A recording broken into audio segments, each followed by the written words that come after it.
Hello, my friends. I'm going to do the forecast for the week of August 12th through the 18th. Lots going on this week. Ooh, the vibes are high. I'm hoping I'll be on vacation when I post this. Time will tell. I'm always promising I'll go on vacation and I don't. Let's share the screen. We're going to get started. Let's jump right in. Okay.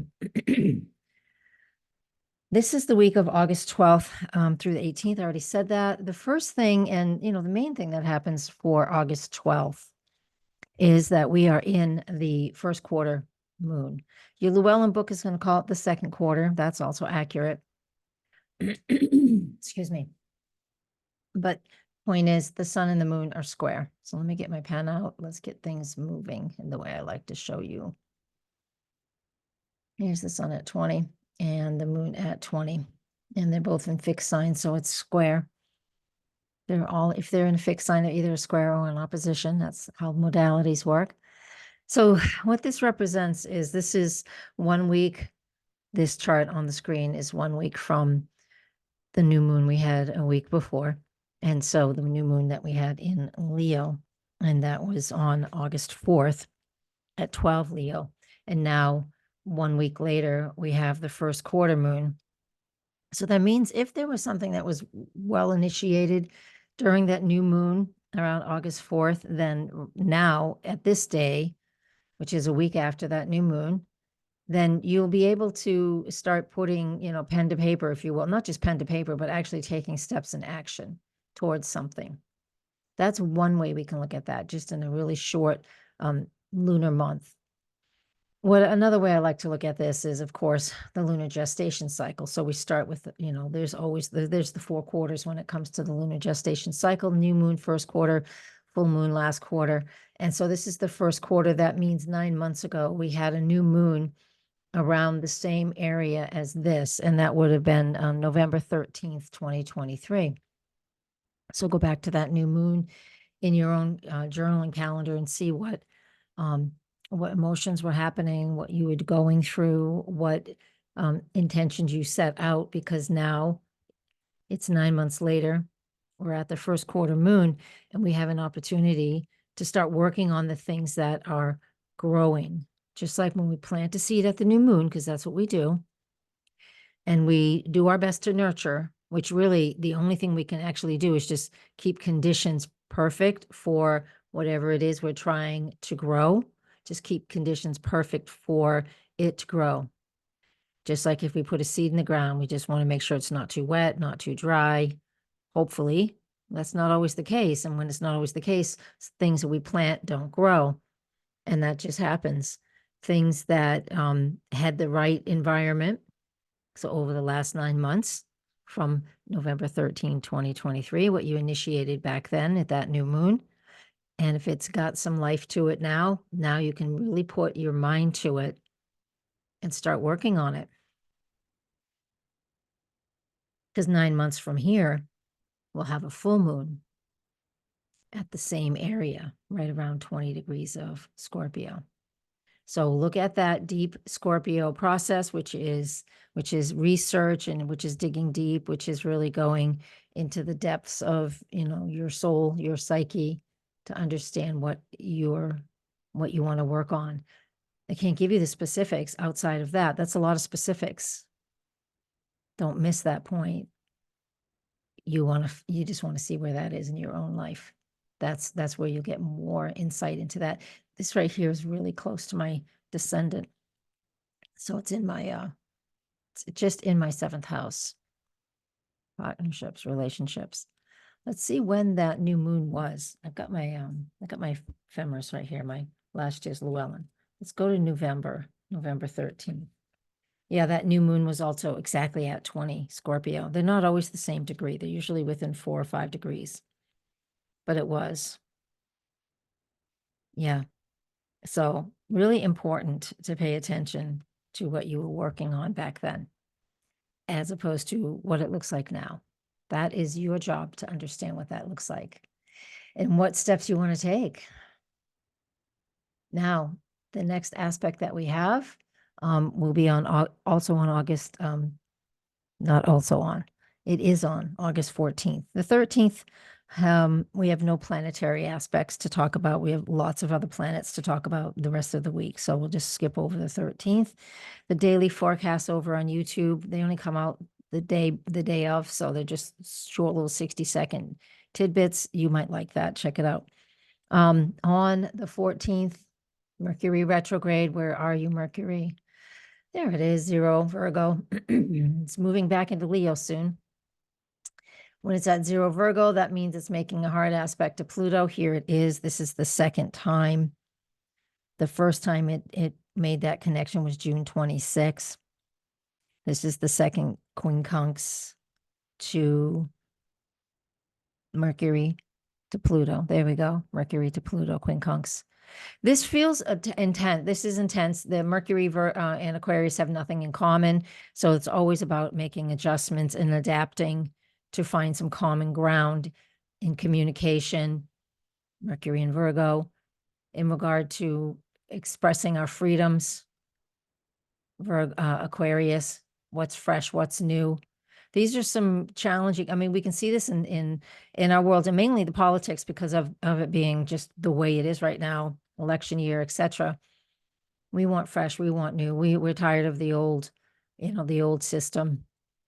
But it's some of the old system works and some doesn't. We're just in that phase where we're trying to move forward without totally just destroying everything. And you can look at that in your own personal life. When Mercury is retrograde, when Mercury is at 0 Virgo, that's what we're looking at, making that quincunx to Pluto. It's just saying, it's like we're trying to figure out what we're keeping and what we're not keeping. And so we have to adapt. This is really a lot of adaptation going on right now. Also on the 14th, 11:22 a.m., this is Eastern time, and we've been feeling this since early August. Mars and Jupiter make their conjunction in Gemini. I love this. Mercury's the ruler of Gemini, and it's retrograde, so that will slow the growth of what Mars, Jupiter mean. It will slow it down a little bit because Mercury is retrograde. Mercury rules Gemini, the sign they're conjunct in. But when Mars and Jupiter are conjunct, this is drive. This is ambition. This is taking steps forward. It's not just giving lip service to something. That would be the Gemini piece. So what we would do with this, first off, find out where it is in your own chart. That would be a great thing to know. And the second thing to know about this is, like, look at what you've written, look at what you've said, look at how you feel, how you process information. All of that is under scrutiny right now, and it's important to. It's important to be. We need to check on ourselves, make sure we're doing good. Make sure we're still in alignment with what we believe, or are we changing that? And then listen too, because Gemini has as much to do with listening as it does to talking and communicating. It really does. We have 2 ears. One of my clients actually told me this: 2 ears for listening, then 1 mouth for speaking. So listen twice as much as you speak. That was a great analogy. And at the time that Mars and Jupiter make their conjunction, Mercury in Sagittarius is opposite that. So this is just wonderful. I feel we're going to have a lot, since there's a lot of Gemini and Sagittarius energy and planets for both of our presidential nominees, candidates, I guess, whatever that word is. This, of course, speaks to that too. But always, as I always do, bring it back to me, bring it back to you. What do you want? What do you need? Where's your truth? How are you speaking your truth? Mercury to that Pluto is all still engaged. What does that mean? How am I adapting? How am I adapting to new experiences? Where am I ambitious for new experiences? I want all of these things. That's what this represents. It is wonderful, honestly. It is super nice. And then the next aspect is Mercury shifting into retrograding back into Virgo. And this is where it is when it does that, because it's a little later at night. The spin of the Earth from our view is this way. Just to be clear. So if I go back to the chart that we were just talking about, Mars Jupiter conjunction, you can see Mercury is right here. Right? Let me mark it. Mercury is right there. That's at 11:22 a.m. But then when we go to Mercury, when Mercury shifts back into Leo, which is at 8:16 p.m. all Eastern time, it's over here. That's just the Earth spinning. Just so you can just kind of maybe get a visual. So what are we going to do when Mercury retrogrades back into Leo? We're going to slow down and take a breath. I have to take a breath here too. It's about being bold. Of course, Mercury in Leo is about being bold, really speaking up, being dramatic. Mercury, Leo, retrograde, being dramatizing, over dramatic. It can be. We will see this, and we might even feel it in our own lives. Not everybody will feel everything that we talk about here, because it depends on where you are in your own travels and your own journey on this planet. So it doesn't all apply to you, but it applies a lot to a lot of us. So I want us to feel that it's so we feel confident and we feel dramatic, very expressive. And if you have anything at 29 degrees of Leo, you're already going to be somebody who knows how to speak up, or you should be learning how. If you don't yet, you certainly should be. That final degree of any sign creates a lot of attention, especially Leo. I know one candidate that has Leo on his ascendant. 29 Leo is his ascendant. This will be a busy day for that man. You'll have a lot to say, and that's fine. We all need to say what we need to say, and that's what we got going on there. The next aspect, so it just means that there's a lot. We have a lot going on. We have a lot that we're processing, whether you do politics. Even as I'm recording this early in August, so I can have the week of the 5th to the 11th off without even having to record. So I am recording this way ahead of time. But I was struggling what I was going to say. I don't know what's happening, so I can't speak to current events because I'm recording this 2 weeks ahead of time. I guess I'll just leave it at that. All right, next aspect we have will be on Thursday, the 15th. And I think I missed one. That's Mercury back into Leo on the 14th. And there's the Sun trine Chiron. Oh, yeah, it is here. Yeah. I just couldn't read it. The Sun trine Chiron. Do I have Chiron in here? Yeah, I do. Leo, fire trine. Nice fire trine. Look at that. The moon is almost part of this.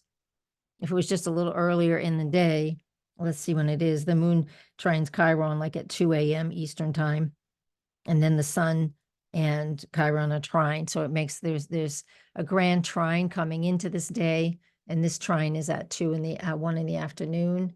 Here it is. And the grand trine means something needs to be right around 23 of Sag. The moon is finishing up right there. But the point is like we have this fire trine, and this represents between Sun and Chiron and the moon. So this is an opportunity for us to create some healing. There's an opportunity for some healing, as if we can tap into our own creativity, because it's like I'm shifting gears a little bit here, but it's really important that this fire energy, as well as the Leo, and then we have Chiron in Aries. It's about self-healing. And we'll add the moon in Sag with it. The moon's way out of bounds. You can tell if anything's above this line, it's out of bounds. So what that represents for all of us is like an overall picture for all of us. And you fit this to where it fits in your life is if we're feeling overstressed and like there's just too much going on, we want to tap into our own creative self-expression, creative right here, self-expression right here for healing. And it gives us a sense of accomplishment and drive. That's the moon in Sag. So this is what Thursday, August 15th can feel like, even as, even as we wake, we have an opportunity here for some important healing. And I really like this. I like this. And we also have in this day, here's Mercury at 29, makes that quincunx aspect as well to Neptune. This happens at the very same time that the Sun trines Chiron. They're all exact 29, 26, 29, 26. Both of these aspects happen within 1 or 2 minutes. Here it says it's 2 minutes apart. But that Mercury quincunx Neptune, this is the second time that's happened. The first time was July 25th. but now Mercury's retrograde making this connection, then we could feel confused. And again, being forced in a sense to make some adjustments, but I don't want us to be forced in making adjustments or to adapt. I want us to be creative and be in our own space and not paying, not worrying about what's going on in the outer show that's happening. Pay attention to what you need and be creative so you can express yourself. These are such important times for us to stay really centered in our own creativity. And I don't care how you're creative, even if you're just rearranging a room, that's creativity. If you're writing, creativity, painting, planting flowers, weeding, watering, I don't care, gives us that opportunity to move and to tap into what is important for us. And there's that chart. The next thing that we have happens on Friday, the 16th of August, and we're going to feel this a lot on the 15th as well, and that's Mars square Saturn. Now, Mars conjunct Jupiter on the 14th, and then Mars square Saturn on the 16th. That means they're both in play at the same time. These dates are just when it's exact. And, so Jupiter is also making that, is in a square aspect with Saturn, but that exact aspect is later. We'll cover that later, but they are in play right now. So we will just cover all of them and I'll talk about it again later. Not in this forecast, in the next one or the one after that. I don't know when it happens exactly. Let's double check. It happens on the 19th. It's part of the full moon. Okay. The 16th, Friday, the 16th, Mars in Gemini, square Saturn in Pisces. Challenging. These are the two malefics, right? The two malefics. So when they're at a 90-degree angle, they can create stress. When there's 90-degree angle, of course, the principle, the fundamental understanding of each planet is different. So there usually is a buildup of energy for something to express itself. So then you get insight that you're needing at that point in time. So what does all that mean? I know that seemed pretty clear. So we can have some frustration. Mars in Gemini, square Saturn. Mars in Gemini says, I need to talk about this. I want to have a debate about it. I even may want to argue. We can use that word too. And Saturn is like, no, I know what it is. He's like, boundaries, rules. Let's follow the rules, regulations. Mars is like, I don't want to do that. I just want to say what I want to say. Saturn says we have rules for a reason. And then there's this tug of war between the two. It's very difficult. It really is. It's stressful. So that's what we have with that. That's what we have with Mars, Gemini, square Saturn in Pisces. These are two mutable signs. So I find the mutable squares not as frustrating as the fixed squares, right? Or the fixed oppositions, because fixed means we're really set in our way, both of them. But here, Gemini is adaptable. Pisces is adaptable. Mars wants action. Saturn says, no, rules, boundaries. So there is that discord between the two planets. Eventually one will win out. It's just like having an argument with your partner, your spouse, whatever. Sometimes arguments are good, blow up. Now that it's been said, let's really talk about it. That's how we look at things like that. And that's also the Mars-Jupiter conjunction on the 14th. And then we have, let's see, the 17th. I don't have that aspect up.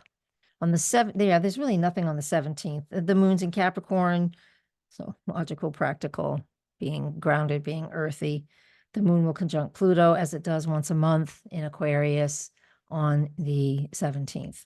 So in the evening, and that's just feeling structure, feeling, again, seeing the old ways crumble so the new ways can step in. We're going to have that oscillating back and forth for the rest of the year. That's Pluto, Capricorn, Pluto, Aquarius. Now on Sunday, the 18th, this is just before 6 a.m. Eastern time. Here's Mercury squaring Uranus. This is time number 2. The first one was on July 21st. And so the reason I give you those dates is like, go back and what were you doing? Look at that date. what was coming up for you. This is a fixed square. It's kind of tough. The sun will come in and do that later in another day. It'll do that during the full moon, which we're almost at. We'll talk about that in the forecast after this one. So Mercury, square Uranus, two fixed squares, tension, right? Tension builds.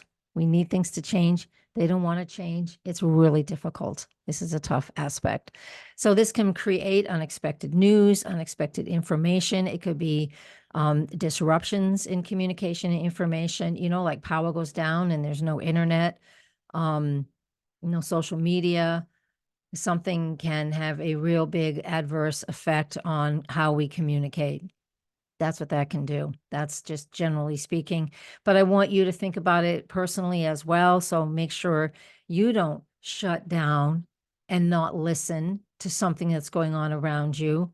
So you just don't want to shut down. But I will say big but. I hear that now. It's loud and clear. Sometimes whoever is guiding.